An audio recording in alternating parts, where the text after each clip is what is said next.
Guten Tag, der Frankreich-Blog ist wieder unterwegs, diesmal mit dem transportablen TV-Studio. Neben mir sitzt der Abgeordnete Pierre-Yves Le Boyen. Bonjour, Monsieur. Bonjour, Monsieur Wittmann. Monsieur le député, vous représentez depuis 2012 les Français de la 7e circonscription pour les Français à l'étranger. Tout à fait. Oui, Allemagne, Europe centrale et orientale. Lors des élections législatives, le 4 et 18 juin prochain, vous serez candidat à un deuxième mandat de député des Français à l'étranger. Avant de parler de votre bilan, monsieur le député, qu'est-ce qui vous conduit à briguer un deuxième mandat?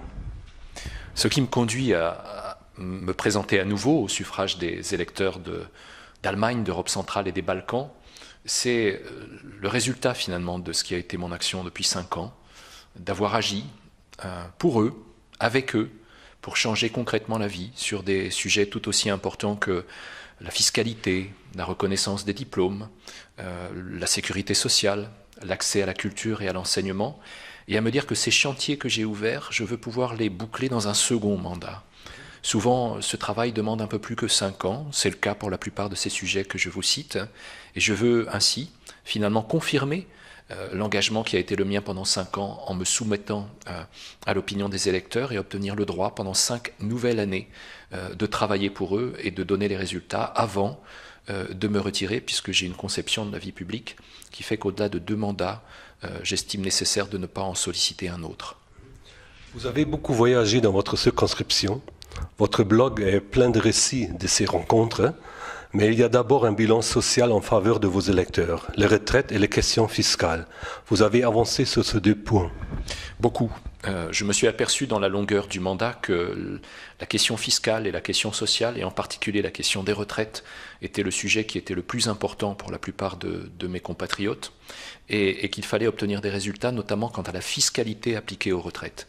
Je m'en suis occupé en Allemagne, par exemple, en travaillant pour la réduction du taux de prélèvement au bénéfice de l'assurance maladie allemande sur les retraites complémentaires françaises et en contribuant à ce qu'il soit réduit de 15,5 à 8,2%, ce qui veut dire du pouvoir d'achat en plus pour des dizaines de milliers de personnes, françaises ou allemandes, ayant travaillé en France et s'étant retirées en Allemagne.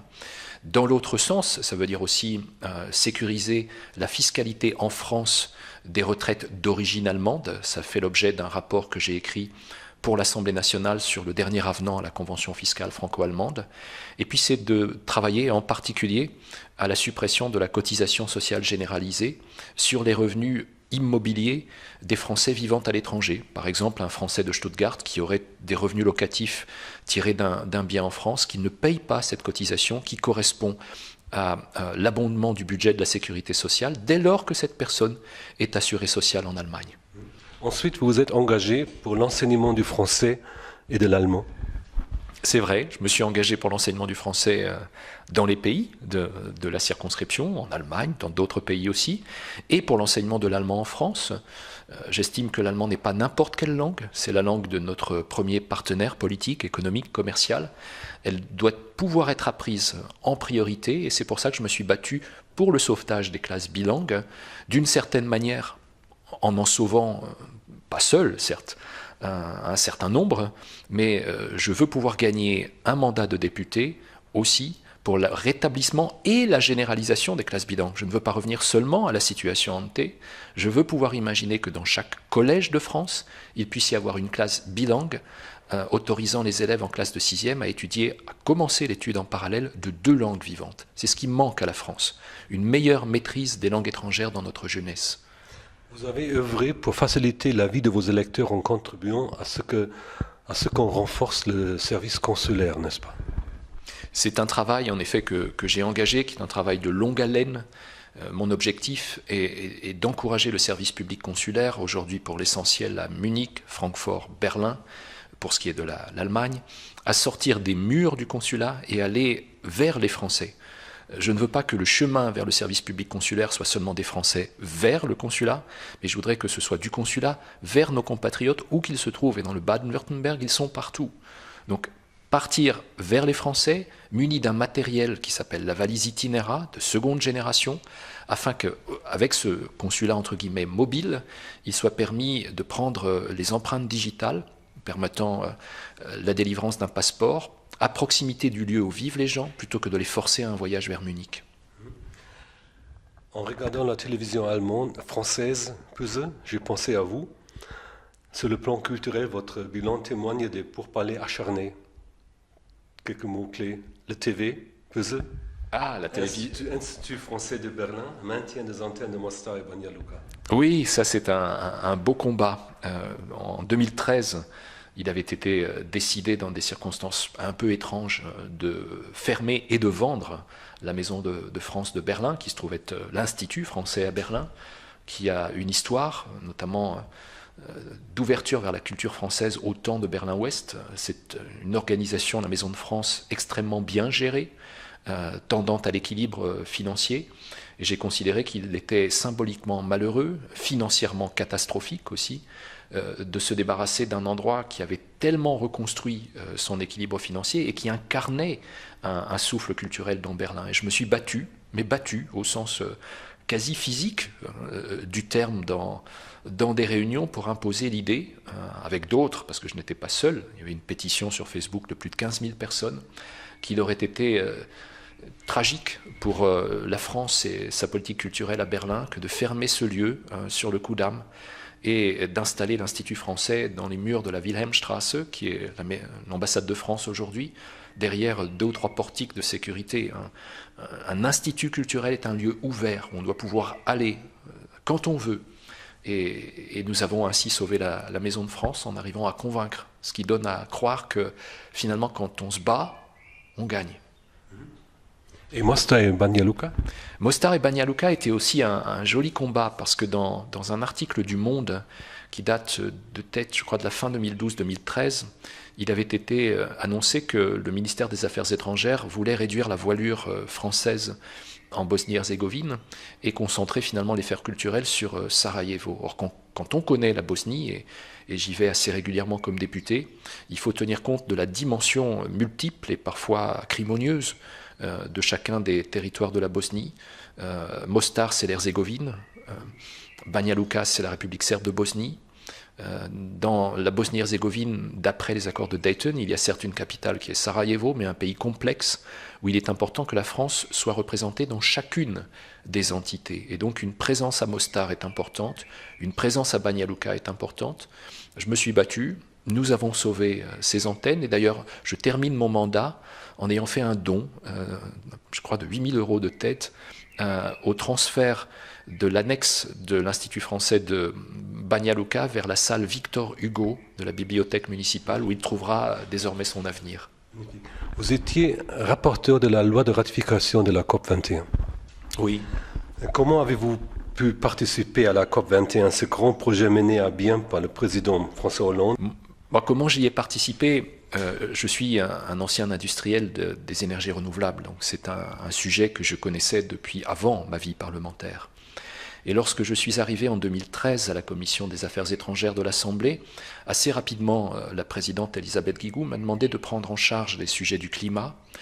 Et j'ai commencé à écrire mes premiers rapports parlementaires sur le climat au début 2014, et de là à traiter toutes les étapes conduisant à la conférence de Paris, la première étant la prolongation de l'accord de Kyoto, qui était finalement la première étape avant l'accord de Paris.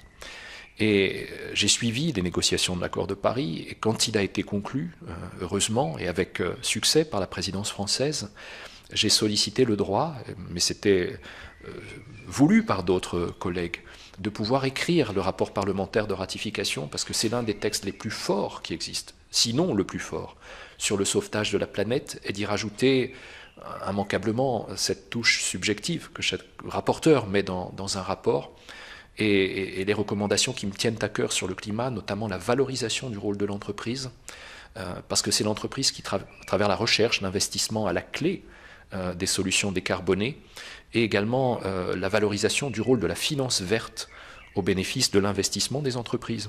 Je suis convaincu que si on travaille main dans la main, parlements nationaux, gouvernements nationaux, Union européenne, entreprises, organisations non gouvernementales et sociétés civiles, ensemble, plutôt que séparément ou parfois contre les uns ou les autres, nous pouvons sauver le climat et sauver la vie.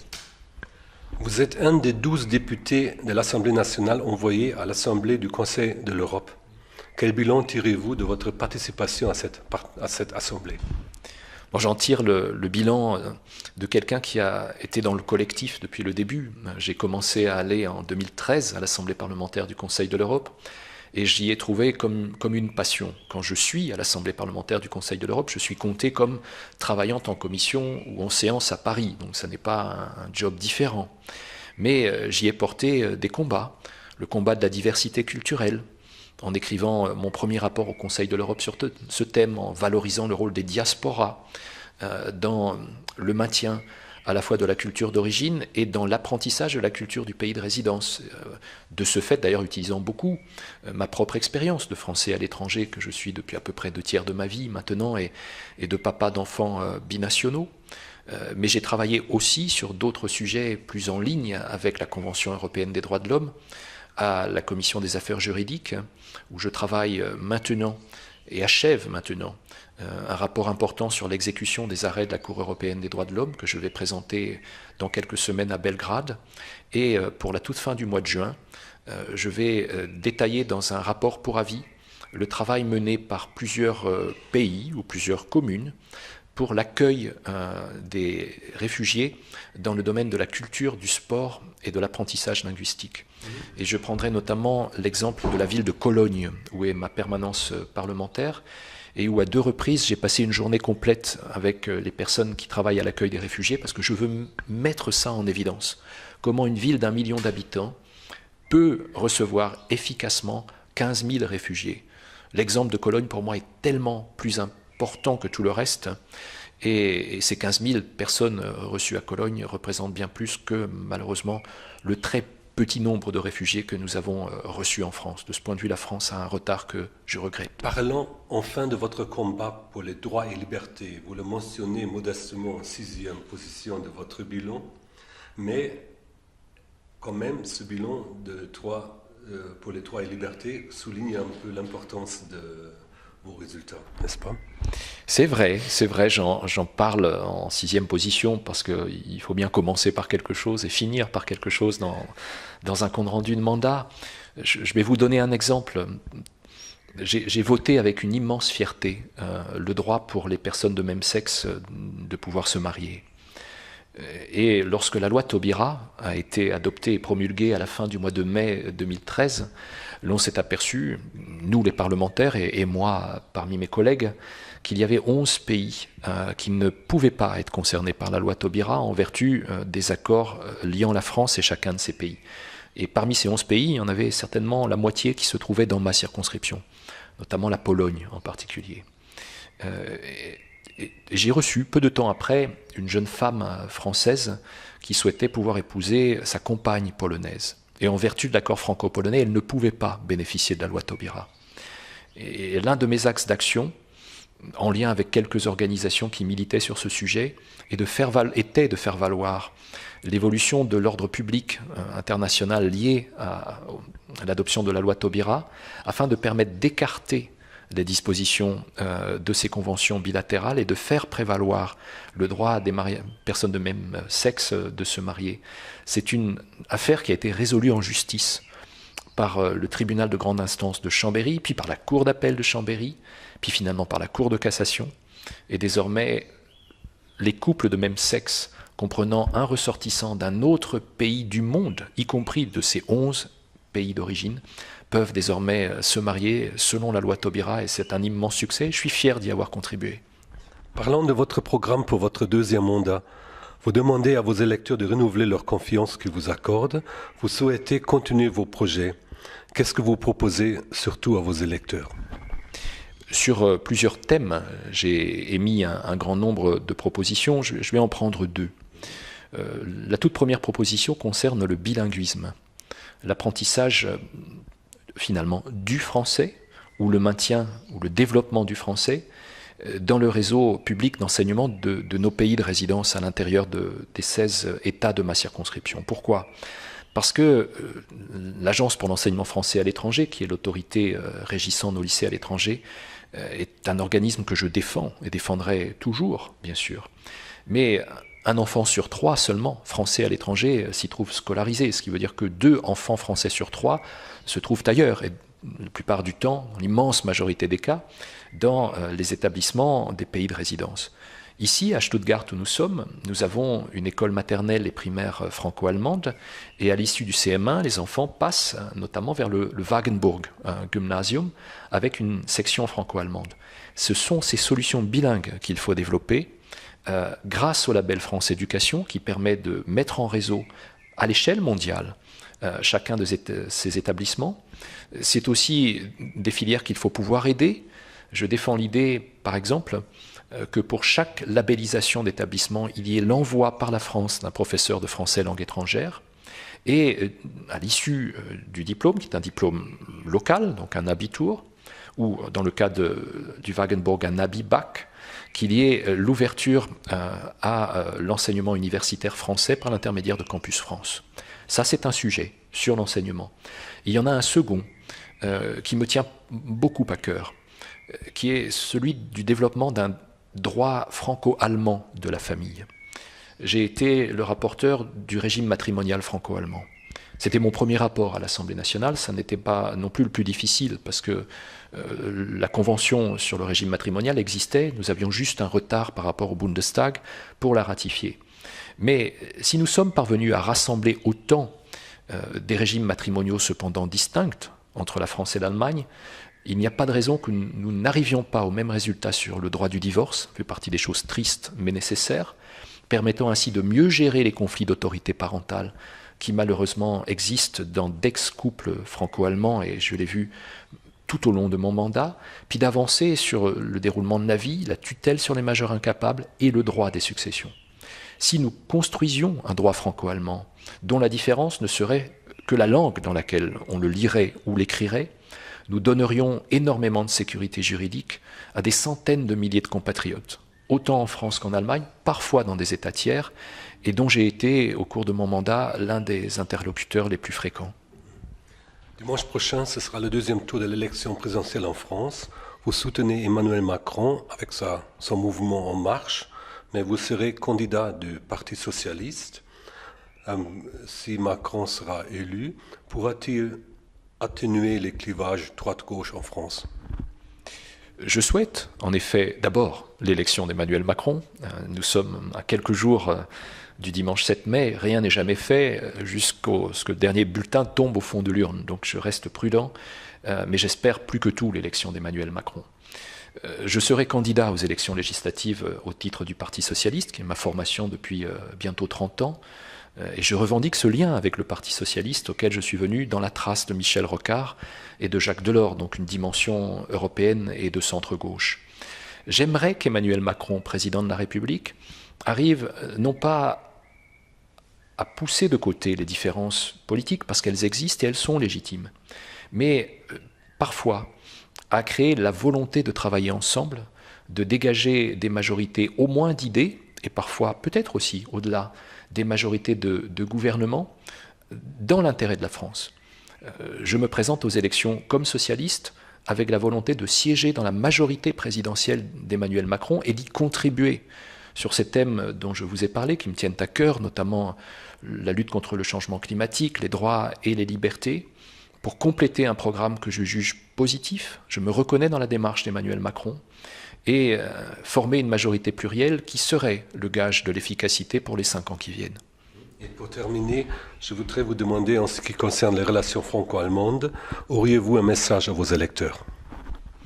Le message que j'enverrai, c'est croyez en la volonté de nos deux peuples, d'abord, avant de croire en la volonté de nos deux parlements et de nos deux gouvernements. Il y a tant d'initiatives qui existent dans la société civile et qui font vivre la relation franco-allemande sans que finalement un parlement ou un gouvernement, ou les deux, parlements et gouvernements, ne s'y intéressent ou ne les autorisent. Vous voyez, hier, j'étais à Mannheim, j'ai rencontré le président de la DFG de Ludwigshafen, qui m'a expliqué que la veille, avec 300 habitants de Ludwigshafen, ils avaient envoyé 300 cartes postales à la ville jumelle de Lorient, à leurs amis à Lorient, pour leur demander le dimanche 7 mai de faire le bon choix, le bon choix pour l'Europe, le bon choix pour les libertés.